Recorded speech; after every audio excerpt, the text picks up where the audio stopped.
વિશ્વની સૌથી ઊંચી પ્રતિમા સ્ટેચ્યુ ઓફ યુનિટી સુધી પહોંચવાના મુખ્ય માર્ગ પર હાલ કચરાના ઢગલા જોવા મળી રહેતા સ્વચ્છતા અભિયાન પર સવાલ ઉઠવા પામ્યા છે। વડોદરા જિલ્લાના ડભોઈથી અકોટા સુધીના આ મુખ્ય સ્ટેટ હાઈવે પરના ડિવાઈડર પર ઉગી નીકળેલા અને માર્ગ માટે નુકસાનકારક બની રહેલા ઝાડોને કાપીને હટાવવાની કામગીરી પૂર્ણ કરવામાં આવી છે। જો કે આ ઝાડોને હટાવ્યા બાદ તેનો કાપેલ કચરો અને ડાળીઓ રોડની બંને બાજુએ ફેંકી દેવામાં આવતા પ્રવાસીઓમાં ભારે રોષ જોવા મળી રહ્યો છે। ડભોઈ સ્ટેટ હાઈવેના અધિકારીઓ અને વન વિભાગ દ્વારા માર્ગના ડિવાઈડરની સાફ સફાઈ અને ઝાડીઓ દૂર કરવાની કામગીરીને લઈને પ્રવાસીઓ ખુશ હતા, પરંતુ આ ઝાડોને દૂર કર્યા બાદ તેનો જથ્થો કચરો તાત્કાલિક હટાવવાને બદલે રોડની સાઈડમાં જ છોડી દેવામાં આવ્યો છે।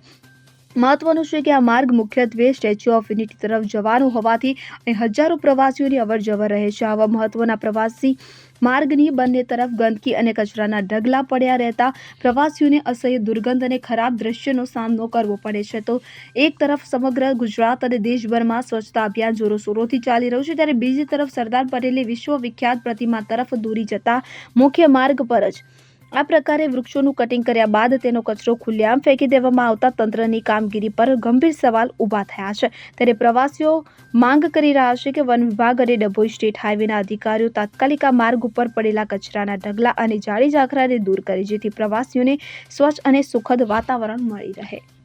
ફકીરા ખત્રી સાથે CN24 ન્યૂઝ ડભોઈ।